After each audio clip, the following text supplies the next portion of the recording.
The line through the valley was still being used for freight, now by the Chessie system, when in August 1975, the Cuyahoga Valley Line began regular passenger service. The train ran between the Cleveland Zoo and Ira Road. From there, passengers were bused to Hale Farm and Village. The trains were pulled by the former Grand Trunk Western steam locomotive number 4070. The 4070 was built in December 1918 by the American Locomotive Company. The Midwest Rail Historical Foundation brought the locomotives to Cleveland in 1966. The train ran on weekends between June and October. In 1976, service was offered to Akron, where passengers could go to Quaker Square, a shopping center and hotel in downtown Akron. During its first 5 years of operation, the Cuyahoga Valley Line carried 90,000 passengers but still lost $30,000. Fares covered half of the operating costs, while the other half was covered by donations and grants. In 1977, the Chessie system ran a train celebrating the 150th anniversary of the Baltimore and Ohio. On June 19, 1977, the train passed through the Cuyahoga Valley. After the 1979 season, Chessie raised the fee per trip to $3,000 when it had previously been $1,600. With the increased fee, the railroad would face a $94,000 deficit for the season and almost canceled the 1980 season. The season was saved when the city of Akron, the developer of Quaker Square, and other Cuyahoga and Summit County government entities gave the railroad a $28,000 aid package. In 1984, the Chessie system said it was considering abandoning the Cuyahoga Valley Line as part of a route reduction program.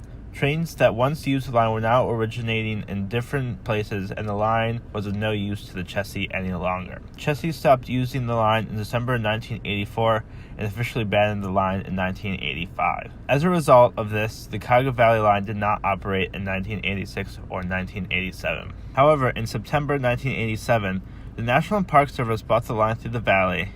The Cuyahoga Valley Line then continued service the following year on June 18, 1988.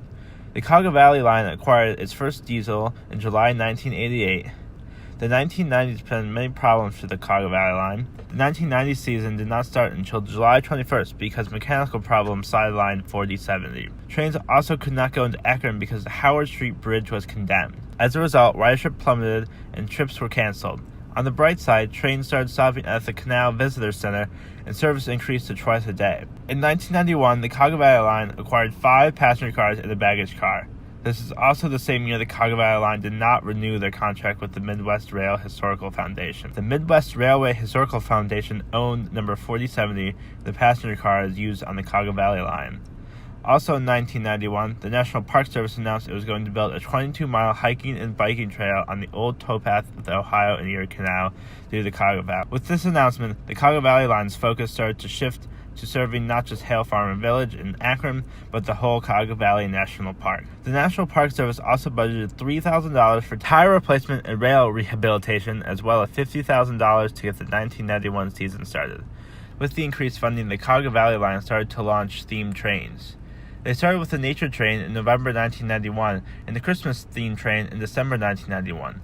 In 1992, trains started to run back into Akron as the Howard Street Bridge was fixed. In October, fall foliage trains ran on Fridays, and bikes were being carried in the baggage car. Also in 1992, the National Park Service allocated $500,000 for track work. At this point, service was a single round trip leaving from Independence at 11 a.m. and arriving in Akron at 12:25 p.m. The train then departed Akron at 3:25 p.m. and arrived back at Independence at 5:10 p.m. Between Akron and Independence, the train stopped at Ira Road for Hale Farm and Village and also the Canal Visitor Center, which was now part of the new Cuyahoga Valley National Park. Then, in April 1994, the Cuyahoga Valley Line announced it was going to change its name to the Cuyahoga Valley Scenic Railroad.